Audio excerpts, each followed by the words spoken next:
안녕하세요. 다양한 투자 이야기를 전해드리는 짜투리 TV 짜영입니다. 벌써 2월 19일 즐거운 주말입니다. 뭐 그렇게 즐겁지만은 않네요. 진짜 전쟁은 쟤네가 한다는데 왜 폭격은 우리가 맞고 있는지 모르겠습니다. 뭐 주식 시장에서 뭐 계급장 없이 싸우는 전쟁터라고 이렇게 이야기를 하는데 뭐 직이나 학력 이렇게 상관없이 돈 버는 사람이 장땡이라고 합니다. 뭐 사실 사람이 죽는 거지 돈이 죽는 건 아니잖아요. 뭐 손실이 이제 나면서 손실폭에 대한 부분이 좀 염려스러운 부분은 있습니다. 하지만은 우리가 뭐 가지고 있는 그런 투자금은 언제든지 남아있는 부분이 있잖아요. 그래도 우리가 이제 즐기면서 이렇게 가져가야 될 부분인 것 같습니다. 자, 어제 이제 옵션 만기일과 이렇게 악재가 또 겹치면서 큰 폭의 하락을 보여주었는데, 그래도 우리가 서로 함께 이렇게 위로하고 또 댓글로도 서로 위로해 준다면은 그래도 좀 즐겁게 이렇게 넘기지 않을까 그런 생각을 가지고 있습니다. 아무쪼록 이제 뭐 월요일에는 미국이 이제 워싱턴 기념일을 맞이해서 미 증시가 휴장을 하게 됩니다. 휴장을 하는 동안에 좀 좋은 뉴스가 나와가지고 다음 주 좀 이렇게 증시가 한번 좀 올라가는 반등하는 그런 모습들을 좀 보여줬으면 좋겠습니다.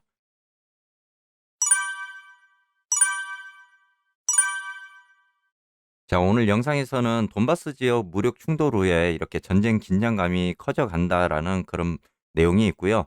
또 미국과 러시아 장관이 이렇게 회담이 성사되었다라는 그런 이야기가 나오고 있습니다. 또 제임스 블러드 총재가 연일 이렇게 강경적인 그런 매파 발언을 지금 쏟아내고 있는 내용이고요. 자, 끝으로 이제 새별 레버리지 이렇게 차트 분석 대해서 여러분과 함께 또 이야기해 보도록 하겠습니다. 자, 먼저 증시 현황 한번 보도록 하겠습니다. 다우 산업이 어제 이제 마이너스 0.68% 이렇게 하락하는 모습, 그리고 이제 기술주 중심의 이런 나스닥이 1.23% 이렇게 하락하는 모습입니다. 어제 이제 상승으로 이렇게 시작을 할 줄 알았던 또 나스닥이 이렇게 끝내는 옵션 만기일과 겹치면서 이렇게 큰 폭의 또 하락하는 그런 모습을 보였습니다. 좀 나름대로 그래도 이제 좀 더 하락폭이 커졌던 부분이 종가에 와가지고 조금 낙폭을 줄이는 그런 모습도 좀 보여주기도 했습니다. 자, S&P 500도 0.72% 이렇게 하락하는 그런 모습으로 어제 장을 마감을 했습니다.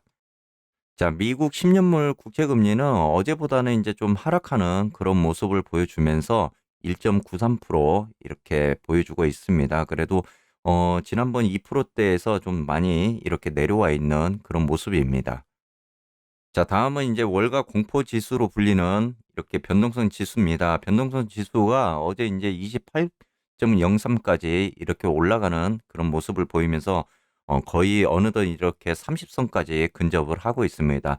자, 이러다 보니까 이제 투매 심리가 계속적으로 나와 있는 모습이고요. 좀 더 공포적인 그런 분위기가 계속적으로 나와 있는 것 같습니다.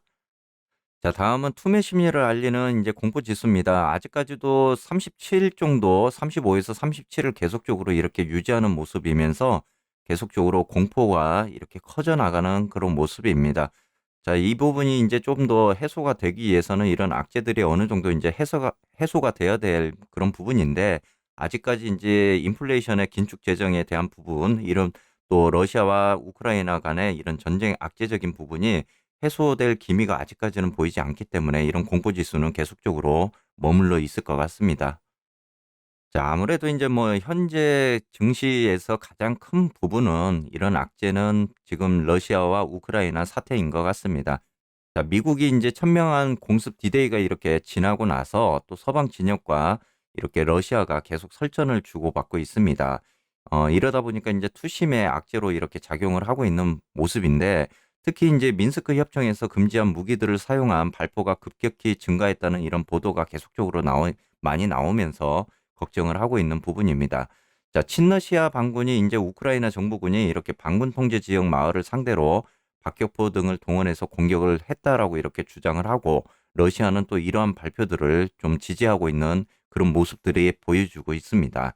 자, 그러다 보니까 이제 돈바스 지역의 이런 무력 충돌 이후에 전쟁 긴장감이 계속적으로 커져 나가고 있는 부분입니다. 자, 다음은 어제 이제 미국 러시아 장관이 이렇게 회담을 성사됐다라는 뉴스가 어제 새벽에 잠시 나왔었거든요. 이렇게 블링컨 미 국무장관과 러시아 이제 세르게이 라브로프 외무장관이 다음 주 회담에 동의를 했다라는 그런 소식이 어제 들렸었습니다. 물론 이제 뭐 회담 결과를 좀 살펴는 봐야 되겠지만은 어제 이제 블링컨 장관이 유엔 안전보장 이사회에 긴급 참여한 자리에서 러시아의 불가침 입장을 확실히 해달라는 뜻을 전달을 하고 나서 이렇게 성사된 자리인 만큼 사태 진정을 좀 기대하는 그런 심리도 시장에 조금씩 반영되지 않을까 이렇게 생각을 하고 있습니다. 자, 뭐 이런 장관 회담이 성사가 되면서 좀 더 악재가 해소되는 부분이 생긴다면은 굉장히 좋겠다라는 그런 생각을 하고 있는데 뭐 현재까지는 그런 모습은 아직까지 나오고 있지 않습니다. 그래도 뭐 회담에 동의했다라는 소식이니까 한번 좀 기대를 해봐야 되지 않을까 이런 생각도 하고 있습니다. 자, 요즘에 이제 뭐 미국에서 이렇게 인플레이션에 대한 긴축 재정 관련 내용이 계속적으로 나오고 있습니다. 뭐 사실 그 부분을 우리가 모르는 건 아니죠. 뭐 경제 순환을 하기 위해서는 어쩔 수 없는 부분이라는 건 아닌데 이렇게 제임스 블라드 총재가 연일 이제 강력 매파적인 발언을 계속적으로 쏟아내고 있습니다. 지금 지난주에도 이 사람의 두 번의 그런 인터뷰를 통해 가지고 증시가 출렁거리는 그런 모습을 보여주고 있는데 연방준비제도의 이런 급격한 긴축 우려 역시 지속이 되고 있는 부분입니다. 자, 이런 가운데서 뭐 크리스토퍼 월러 연준 이사와 이렇게 찰스 에번슨 시카고 연은 총재가 시카고대 부스 경영대학원에서 여는 행사에 이렇게 참석을 하는데 또 그곳에서 어떤 또 발언이 나올지 좀 유심히 좀 살펴봐야 될 그런 부분입니다. 만약에 한 번 더 긴축 관련된 내용이 좀 좋지 않게 나온다면은 또 증시가 한 번 더 이렇게 출렁거릴 수 있는 그런 부분이 될 수 있을 것 같습니다. 자, 먼저 TQQQ 차트 한번 보도록 하겠습니다. 어제 이제 TQQQ가 52달러 지지선을 뚫고 이렇게 50달러 선까지 내려와 있는 그런 모습입니다. 자, 저도 여러분들께 이제 예측적인 그런 분석들을 말씀을 드리고 있는데 너무 믿지는 마세요. 왜냐면은 지금은 어떤 전문가들도 예측을 할 수 있는 상황이 아닙니다. 지난번처럼 이렇게 여러분들에게 한 번 더 이렇게 상승되는 모습에 있어서 좋은 모습이 나올 수 있다라고 이렇게 말씀을 드렸고 만약에 하락을 한다면은 이 추세적인 부분이 유격이 벌어지면서 좀 좋지 않는 그런 모습으로 갈 것이다라고 저도 말씀을 드렸습니다.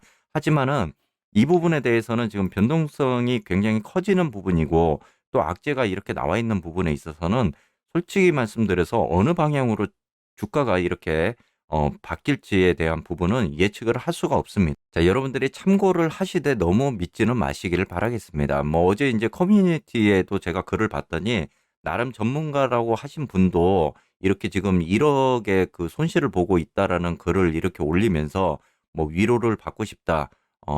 자기도 이제 전문가지만은 내 생각대로 이렇게 주가가 가지 않는다. 그런 이야기를 제가 커뮤니티에서 글을 본 적이 있습니다. 자, 여러분들 이제 뭐 사실 TQQQ 같은 경우는 지금 47달러 선과 48달러 선이 지난번 이제 최저점을 이렇게 찍어 주었잖아요. 그런데 이 가격대가 지금 작년 21년도 5월 기준의 가격대입니다. 그렇다면은 우리가 이제 한 번 더 생각을 하자면은 TQQQ 같은 경우는 이렇게 47달러, 48달러 선이 바닥이 될 수 있을 가능성도 굉장히 커 보이거든요. 그렇다면은 여러분들이 이 부분에 대해서 좀 대응을 하시면은 되실 것 같아요. 만약에 지금 현금 비중이 그렇게 많이 가지고 있지 않는 분들이라면은 47달러, 48달러 선을 한번 마지막에 그런 찬스로도 한번 이용을 해 보시는 것도 좋으실 것 같습니다. 하지만은 제가 말씀드린 대로 예측을 할 수 없는 그런 부분이기 때문에 언제든지 47달러 지지선도 뚫고 내려갈 수 있는 부분이거든요. 그렇다면은 정말로 인제 2021년도 5월 주가까지 이렇게 내려가는 43달러 선까지도 이렇게 갈 수 있는 그런 상황입니다. 그러니까 여러분들이 너무 믿지 마시고 좀 여러분들의 신념에 따라서 움직이시기를 바라겠고요. 일단은 제가 좀 희망적으로 보자면은 47달러, 48달러 선 그리고 인제 50달러 선 이 내외가 좀 바닥으로 나와 있지 않을까 이렇게 생각을 하고 있습니다. 그래서 여러분들이 좀 참고하셔 가지고 이렇게 좀 대응을 하셨으면 좋겠습니다. 자, 다음은 불주입니다. 불주 같은 경우는 뭐 지지선 13달러 선을 이렇게 뚫고 내려가서 지금 12달러 선까지 이렇게 내려와 있는 모습인데 어제 새벽 같은 경우는 이제 거의 8%대까지 이렇게 하락하는 모습을 보였거든요. 그래도 이제 종가에 이렇게 낙폭을 조금 줄이는 그런 모습입니다. 자, 특히 이제 불주 같은 경우는 지금 상장에 얼마 되지 않다 보니까 이 바닥을 측정하기가 굉장히 좀 어려운 부분입니다. 어디 선까지가 이제 지지선이 될지 모르는 그런 상황이기 때문에 특히 이제 불주를 지금 담아 가시고 계신 분들이라면은 이 바닥을 확인을 할 수 있는, 그러니까 지지선을 확인을 할 수 있는 데이터가 많이 없습니다. 그래서 여러분들이 이제 뭐 지금 불주 같은 상황도 이렇게 계속 하락을 할 때 이제 매수를 지금 들어갈 수 있는 부분밖에는 없는데, 이 부분에 대해서도 정확한 이제 뭐 지금 12.41달러 어제 이제 최저점까지 이렇게 내려와 있는 그런 모습이잖아요. TQQQ처럼 만약에 이 부분이 이제 12달러 뭐 41불 이 사이가 만약에 바닥이 된다라고 한다면은 어느 과거에 그런 데이터로 이제 활용이 될 수는 있겠지만은, 지금 현재 불주 같은 경우는 이런 데이터가 많이 없습니다. 그래서 여러분들이 좀 참고를 하셨으면 좋겠습니다. 자, 다음은 SOXL입니다. SOXL은 반도체 호재적인 부분이 굉장히 많이 나왔다라고 제가 말씀을 드렸잖아요. 그런데 이제 러시아와 우크라이나가 만약에 전쟁을 정말 한다고 했을 때 이 반도체 수급에 있어서 가장 문제가 될 수 있는 그런 부분입니다. 자, 그런 부분만 아니라면은 이제 SOXL 같은 경우는 정말 올라갈 수 있는 그런 힘이 굉장히 좀 많아지는 그런 부분이거든요. 현재 이제 37달러 선이 이제 이렇게 지지선이 되고, 이렇게 나름의 40달러의 이런 모습들을 깨고 이렇게 내려와 있는 모습입니다.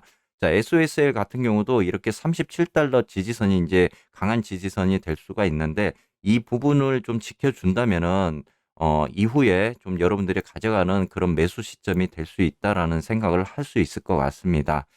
자, 아무쪼록 여러분들 뭐 힘든 시기입니다. 하지만은 혼자 끙끙 앓기보다는 그냥 즐기면서 함께 이렇게 투자하시는 분들과 좀 위로도 하고 하면은 좀 이런 시간들이 좀 지나가지 않을까 싶은 생각이 듭니다.